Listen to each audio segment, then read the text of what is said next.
আসসালামু আলাইকুম প্রিয় টেকনিশিয়ান বন্ধুরা। তো মাই ইলেকট্রনিক চ্যানেলের পক্ষ থেকে আবারও নতুন একটা ভিডিও নিয়ে আপনাদের মাঝে হাজির হলাম। তো আজকে যে টপিকটি হচ্ছে 32 ইঞ্চি একটা এলজি প্যানেল। তো বিশেষ করে আমার চ্যানেলে অনেকটি ভিডিও দেওয়া আছে এই বিষয়ে, এই প্যানেলের উপরে। তো আজকে যে ভিডিওটা নিয়ে আসলাম, তো আমার সমস্যার ক্ষেত্রে ভিন্ন সমস্যা বা সমস্যা ঠিক আছে, সেকশন একটাই কিন্তু সমস্যা দিই। তারপরে আমার প্র্যাকটিক্যাল ছাত্ররা দিয়ে কাজটা করামু, এই কারণে ভিডিওটা নিয়ে আসলাম। তো চলেন এখন আমরা আগে টিভিটা অন করে দেখি সমস্যাটা কি। তো অন করেন, দাঁড়ান 1 মিনিট, স্ট্যান্ড বাই রিলিজ স্ক্রিনটা করি। হ্যাঁ, স্ট্যান্ড বাই রিলিজ করেন। হ্যাঁ, স্ট্যান্ড বাই রিলিজ এসে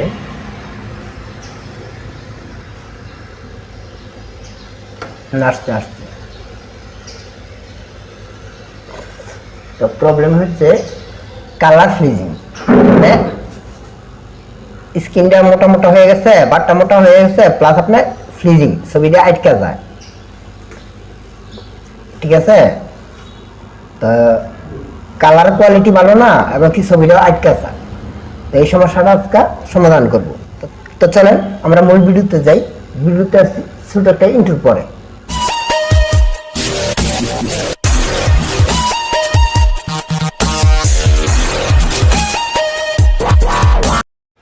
তো হ্যাঁ, ফিরে আসলাম ইন্ট্রোর পরে। তো এটা হচ্ছে আপনার এলজি একটা প্যানেল। তো প্যানেলের মডেল নাম্বারটা হচ্ছে এলসি 320 DXJ। তো এই প্যানেলটার মধ্যে অনেক ইউটিউবারের ভিডিওগুলো আপলোড করছে বা আমার চ্যানেলে অনেকটি ভিডিও দেওয়া আছে এই বিষয়ে।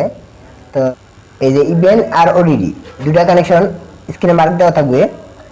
এই যে দুটা কানেকশন আমরা ডিসকানেক্ট করে বিজিএস আর বিজিএল ইনপুট করে দিলে সমস্যাটা সমাধান হয়ে যায়। আবার অনেক ক্ষেত্রে দেখা গেছে এই যে এখান থেকে যে গ্রেড ভোল্টেজটা থাকে, এই যে গ্রেড ভোল্টেজগুলি যদি আমরা রিমুভ করে কাজ করি, রিমুভ করে দিই, তাহলে সমস্যাটা সমাধান হয়ে যায়। আবার অনেক ক্ষেত্রে এই সাইড জোড়া দিয়া এই সাইড থেকে যদি সিকিপি সেকশনটা রিমুভ করি, তাহলে সমস্যাটা সমাধান হয়ে যায়। তো এই সমস্যার স্টেপ হচ্ছে 3টা। তো 3টা আমি ওনাদের দিয়ে চেষ্টা করাবো বা ওনাদের দিয়ে কাজটা করাবো। তো চলেন ওনাকে দিয়ে পরের সাবজেক্টে কাজটা আমরা দেখি সমাধান করতে পারে কিনা বা এই প্যানেলটা রিপেয়ারিং করতে পারে কিনা। তো হ্যাঁ, এখন আমরা এই জায়গা থেকে বাছাই করে নিছি, ওনাকে দিয়ে কাজটা করাবো। আর আরো 2জন স্টুডেন্ট আছে, তো আমি ওনাকে দিয়ে আজকে এই কাজটা করাবো। তো ওনার লোকেশনটা আগে জিজ্ঞেস করি যে ভাই আপনার দেশের বাড়ি কোন জায়গায়? আমার দেশের বাড়ি হলো বাগেরহাট জেলার কচুয়া উপজেলা থেকে আসছি আমি। তো পরবর্তীতে যদি এইসব সমস্যা আসে বা আমি যে বিষয়ে আপনাকে বোঝাচ্ছি বা যে যে থিওরি আপনাকে দিতেছি, এই সব থিওরি অনুযায়ী প্র্যাকটিক্যালে যদি কাজ আসে, তাহলে কি আগাইতে পারবেন না? হ্যাঁ, আমি অবশ্যই পারবো। ব্যাকগ্রাউন্ড সাপোর্টটা যদি আমি সঠিকভাবে দেওয়া যায় বা আপনার কাজ আসলে এই কাজের সাপোর্টটা যদি আমি দেওয়া যায়, তাহলে আশা করি পারবো, আগাইতে আমি পারবো। আগাতে পারবো। তো চলেন আমরা এই প্যানেলটা রিপেয়ারিং করি, দেখি মনে করতে পারি কিনা। প্রথমত যে স্টেপটা ফলো করবেন, যেহেতু এটার আমরা শতকরা 80% ধরে রাখি যে ইভেন ওডিডি মডিফাই করলে হয়ে যাবে। তো প্রথম থেকে আমরা কাজটা আগে যাব, যেহেতু ইভেন ওডিডি মডিফাই কাটা ছাড়া যে কাজটা এটা একটু কষ্টকর হয়, সেক্ষেত্রে আমরা সহজভাবে যে স্টেপ দুইটা, ওই স্টেপ দুইটা আগে ফলো করব। ঠিক আছে, তো ওই স্টেপ দুইটা হচ্ছে এখান থেকে আমরা সিকিবি কানেকশনটি আগে ডিসকানেক্ট করব, ওইটা দেখুন কাজটা হয় কিনা। তাহলে এখান থেকে সিকিবি রেশনে একটা রিমুভ করেন।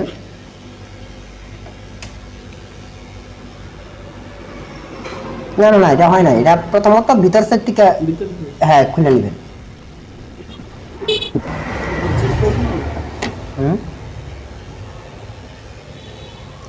হ্যাঁ, নিচে সেটটা রজন দিয়ে সোল্ডারিং করেন যাতে শর্ট না থাকে।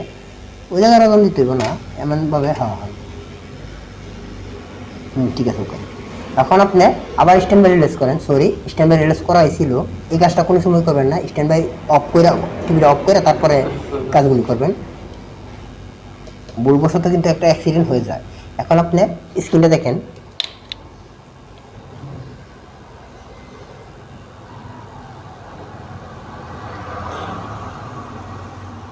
না, এখন কিন্তু আরো বেশি আগের থেকে বেশি। ঠিক আছে, এখন করেন, এখন আপনি সম্পূর্ণ রেজিস্ট্যান্টগুলি একসাথে খুলে দেন, টিভি অফ করে রদন দিলাম, রেজিস্ট্যান্ট ফালা দেন, সমস্যা নেই, রেজিস্ট্যান্ট ছাড়াও শর্ট করে দিলে চলবে, সমস্যা নেই, রেজিস্ট্যান্ট খুলে ফালা দেন।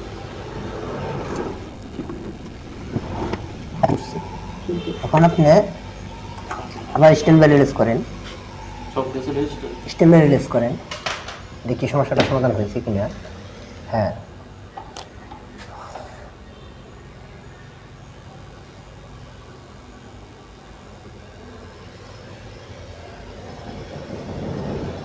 না সেম প্রসেসেই এখন আমরা যে স্টেপটা ফলো করব, এখন আগে জায়গায় রাখেন, টিভিটা অফ করেন, এখন আপনি ওই পাশের রেজিস্ট্যান্টগুলি রিমুভ করেন, রদন দিয়ে সবটি করে নেন, সমস্যা নাই, রদনটা করে রাখেন ওই যে উপরে, ওই যে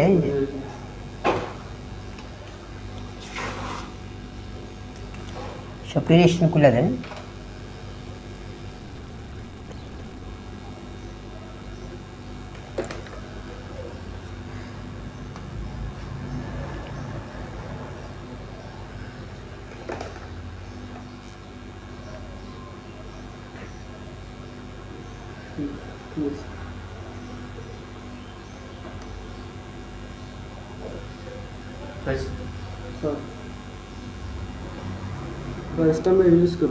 হ্যাঁ, এখন স্ট্যান্ড বাই রিলিজ করেন,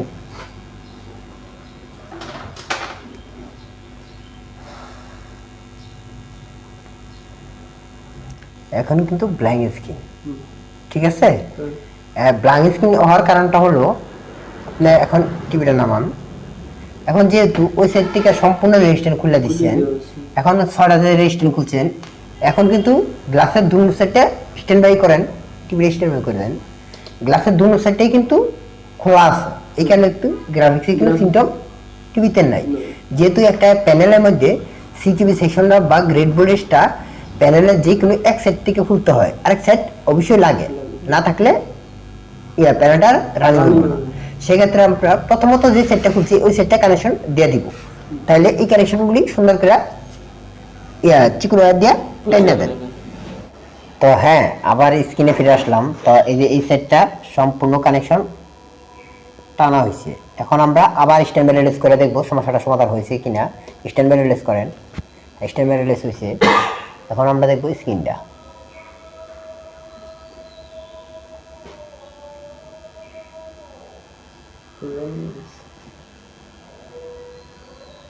এখন কিন্তু সেম পজিশনে আছে, আগে যে পজিশন ছিল সেম পজিশনে আছে, কিন্তু ফ্রিজিংটা নাই, কিন্তু ডাবল ইমেজটা রয়ে গেছে, তাহলে আমাদের কাজটা হয় নাই। তো আমরা পরের স্টেপে যাব, তো চলেন ওই পাশে সিকিবি কানেকশন দিয়া তারপর আবার বিরুতে আসছে। হ্যাঁ, এখন এই সাইডের যে কানেকশনগুলি ছিল এই কানেকশনগুলি কিন্তু টানা হয়েছে, এখন আমরা আবার লাইন দিয়ে দেখবো আগের পজিশন আছে কিনা। তো স্ট্যান্ড বাই রিলিজ করেন,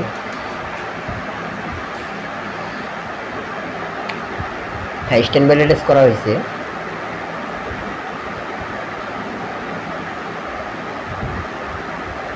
এখন কিন্তু সেম পজিশনে আছে, প্রথম যেই পজিশনে ছিল এই পজিশনে আছে।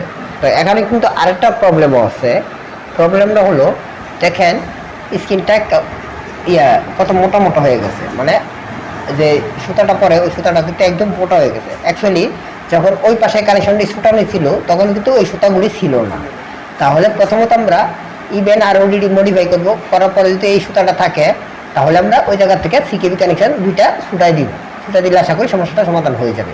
তো চলেন এখন আমরা ইভেন আর ওডিডি মডিফাই করি। তো হ্যাঁ, আবারও ফিরে আসলাম ভিডিওর মধ্যে।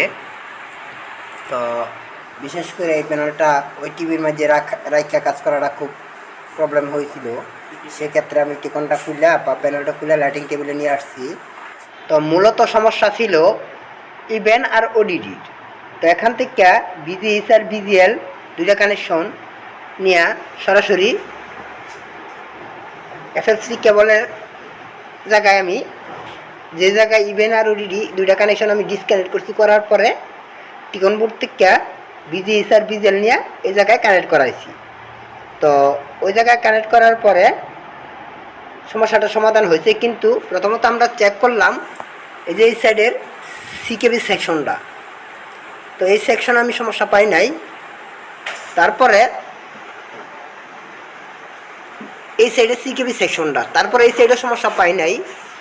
তারপরে এখানে বিজিএস আর বিজিএল নিয়ে ইভেন অলরেডি ডিসকানেক্ট কইরা এখানে কানেক্ট করার পরে সমস্যাটা সমাধান হয়েছে। তো চলেন এখন আমরা আবার স্ট্যান্ড বাই রিলেজ করে দেখি সমস্যাটা সমাধান হয়েছে কিনা। সুইচটা দেন, হ্যাঁ স্ট্যান্ড বাই রিলেজ করেন।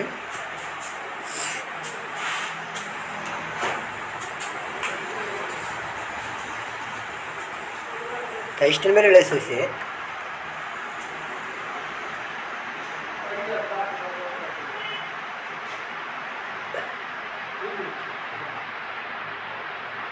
একটা ভিডিও প্লে করেন, একটা ভিডিও প্লে করি, একদম নিচে যান। হ্যাঁ হ্যাঁ,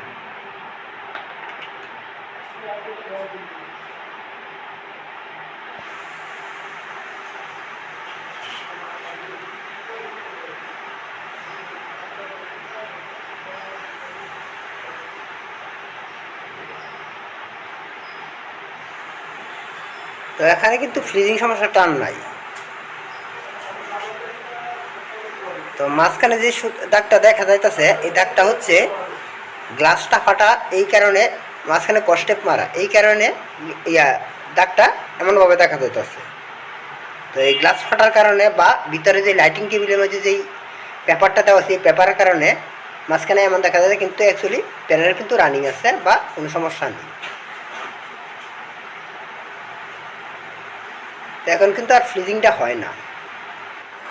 তো পরবর্তীতে যদি এইসব সমস্যা আসে বা আজকাল যেভাবে দেখাচ্ছি বা যেভাবে বলছি এই সমস্যাগুলি যদি আসে, ফোন কলে সাপোর্ট পাইলে প্লাস কাজের যেটুকু শিখতেছেন বা জানতেছেন এটির উপরে নির্ভর করে আর ফোন কলে সাপোর্ট পাই আশা করি সামনে আগাইতে পারবে। হ্যাঁ, আশা করি সাপোর্ট পাইলে মানে সামনে আগাতে পারবো আর কি, বুঝতে পারবো সাপোর্ট দেয় তাহলে। তো বিশেষ করে ইলেকট্রনিক্স যেই সেকশনগুলি বা ট্রেডিং সেন্টারগুলি, ওই ট্রেডিং সেন্টারে কিন্তু সম্পূর্ণ শেখানো যায় না। তো সবচেয়ে গুরুত্বপূর্ণ যে বিষয়টা, এই বিষয়টা হচ্ছে ব্যাকগ্রাউন্ড যে সাপোর্ট, ওই সাপোর্ট ছাড়া কিন্তু কোনো প্রকারে ছাত্ররা আগাইতে পারবে না, বা ছাত্ররা যারা থাকে তারা কোনো প্রকারেই নিজের কাজগুলি করতে পারবে না। অবশ্যই যত কাজই জানুক, যতটুকুই শিখুক, কিন্তু ব্যাকগ্রাউন্ড সাপোর্ট অবশ্যই লাগবে। তো সেক্ষেত্রে তো ওনার দিয়ে এই কাজটা করাইছি, প্লাস আমরা এই জায়গায় আরও দুজন আছি, মোটমাট সবাই মিলেই কাজটা সম্পন্ন করলাম। তো ভিডিওটা এই পর্যন্তই। ভিডিওটা যদি ভালো লাগে তাহলে অবশ্যই লাইক শেয়ার কমেন্ট করবেন। আর ভিডিও থেকে কিছু শিখতে পারলে মাই ইলেকট্রনিক চ্যানেলটি সাবস্ক্রাইব করে মাই ইলেকট্রনিক চ্যানেলের পাশে থাকবেন। আর যদি আপনারা এলসিডি এলইডি প্যানেলের কাজ শিখতে চান, প্র্যাকটিক্যাল আর অনলাইন, তাহলে অবশ্যই স্ক্রিনে দেওয়া নাম্বারে যোগাযোগ করবেন। আজকের মতো এই পর্যন্তই, আল্লাহ হাফেজ।